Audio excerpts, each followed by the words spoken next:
Smartphones have come a long way since their original debut in 1992 with the Simon Personal Communicator. Today, they can assist in numerous functions through apps like capturing family moments, tracking personal health goals, and even serving as a personal organizer. However, Jesse Liu, the CEO and founder of the AI tech startup Rabbit, feels that this abundance of apps and features has robbed smartphones of their simplicity. To address this concern, Liu unveiled a generative AI-based device called the Rabbit R1 at CES 2024 to restore the simplicity that he believes has been lost.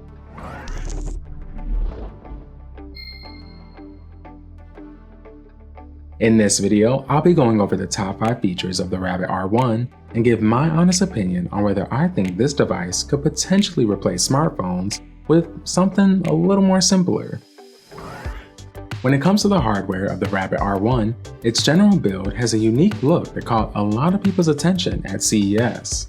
Designed in collaboration with design firm Teenage Engineering, the Rabbit R1 offers a small round orange body that almost reminds you of an early Nintendo Game Boy. The R1 has all the hardware components that the average smartphone user would need, equipped with a 2.88-inch touchscreen, microphone, global 4G LTE SIM card, speaker, USB-C port, and a 360-degree rotational camera. It also has a 2.3 GHz MediaTek processor, 4 GB of memory, and 128 GB of storage. And if you're wondering about battery life, the company says they can last all day, but that can't be fully confirmed until pre-orders hit the mass market in March 2024.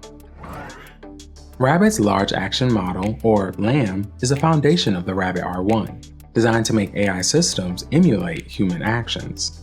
This universal controller can be trained through apps like Spotify and Uber to replicate and automate processes, eliminating the need to directly open multiple applications.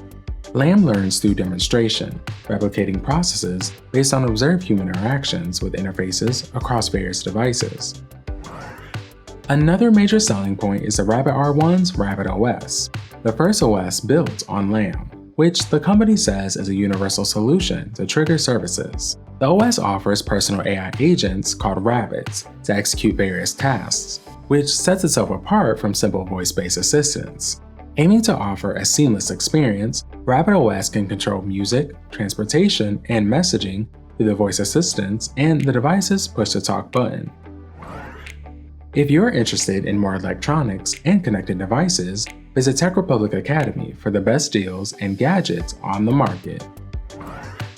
The Rabbit R1 has a cool way of interacting with apps and standard smartphone connectivity services. Instead of running traditional applications, the R1 connects to services to fulfill user requests. To do this, users link their apps to the Rabbit account through an online portal, which could require manual connections for each service.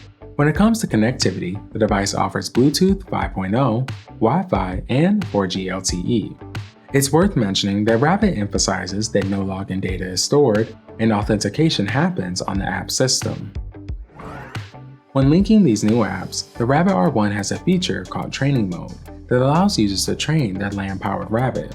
For example, if you want a device to perform a certain task within a software, all you have to do is record your actions, explain it with your voice, and play it to Rabbit OS.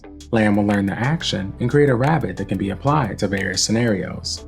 You can even monetize and distribute your LAM-powered Rabbit in the Rabbit store coming soon. That wraps up the top 5 features of the Rabbit R1.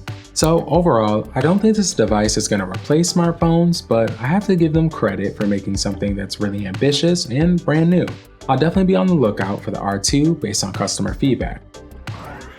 As always, head over to TechRepublic.com to read more about the biggest innovations to come from CES 2024 and more.